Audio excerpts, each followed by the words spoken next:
Perfect. Thank you. I think it's important to kind of, when I'm looking at this slide here, to kind of talk a little bit about the fact that I have a disability, and it was at this time, it was such an important part of my life. My therapy at this time was, well, at 16 years old, I broke my neck playing hockey and didn't move anything from the neck down for quite a while, almost a year. And then I started rehabilitating myself pretty much full time, and I couldn't even think about a career. I wanted to do stuff that had to do with my rehabilitation and talking about my rehabilitation, but not drawing a figure of somebody rehabilitating themselves. So what I did was I coated my body with gum arabic and then fell onto a plate and then tried getting up off the plate, which is like a 15-minute process.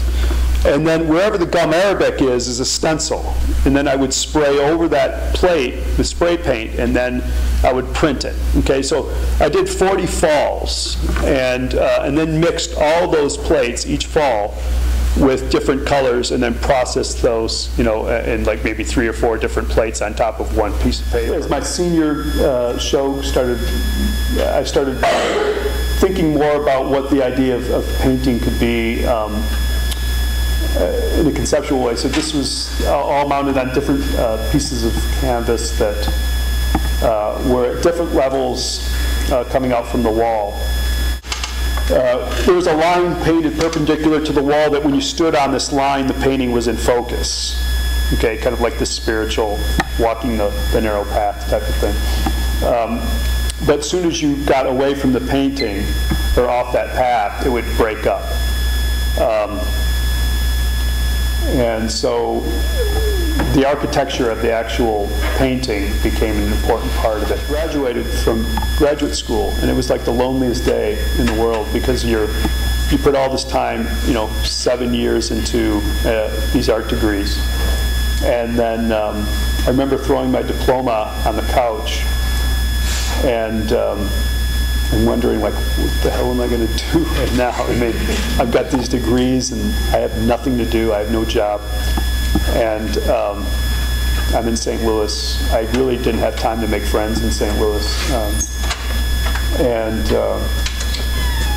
I've got 3 months to do something. So I got a studio downtown, actually, with Carol. This great space. And like 1,000 square feet for like $100. What was it, Karen? Is that what it was back then? It was just amazing. And so I started making these really large paintings and gluing things onto the surfaces and painting. And like the top part is actually X-rays that have light boxes in them. And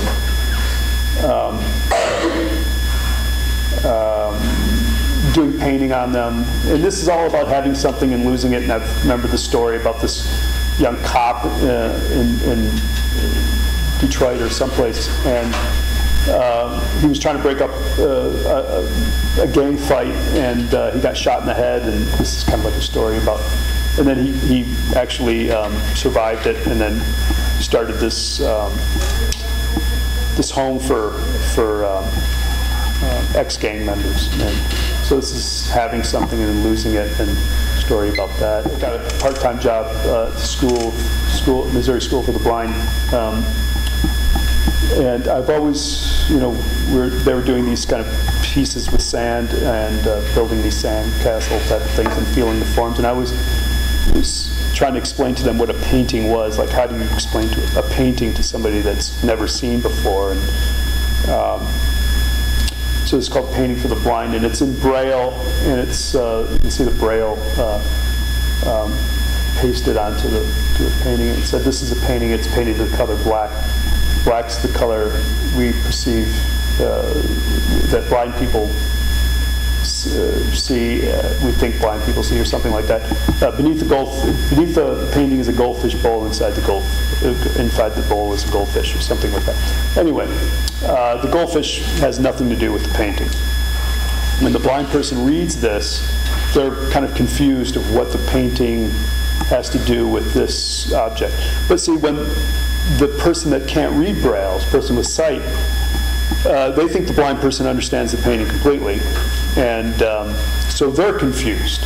So really, it's like both people are confused, and really that's what paintings are. Even the artist really doesn't know a lot of times what the painting is about, and so it's kind of evening the playing field. Looked at existing art as springboards for ideas, and I would take off from the histories of a painting, whether it be false or accurate, and try to kind of build on that. So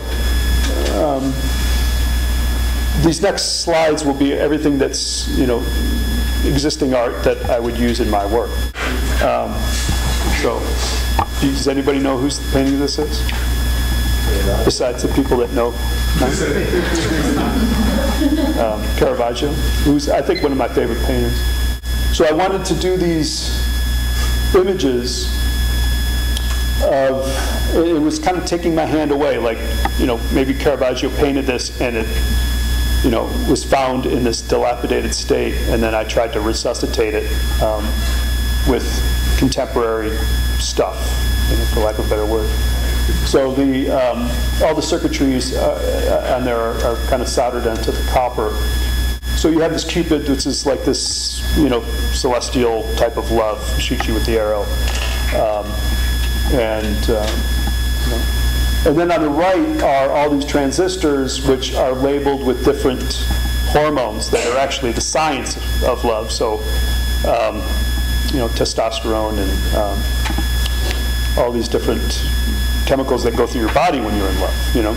So you have the science of love and the more mythological way of explaining love.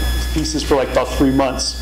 And the only person I could think of that I could come in and see if what I was doing, and I was completely, if I was completely crazy, is Jeff. I had Jeff come in. He was the first one to see them after working on these for like 3 or 4 months.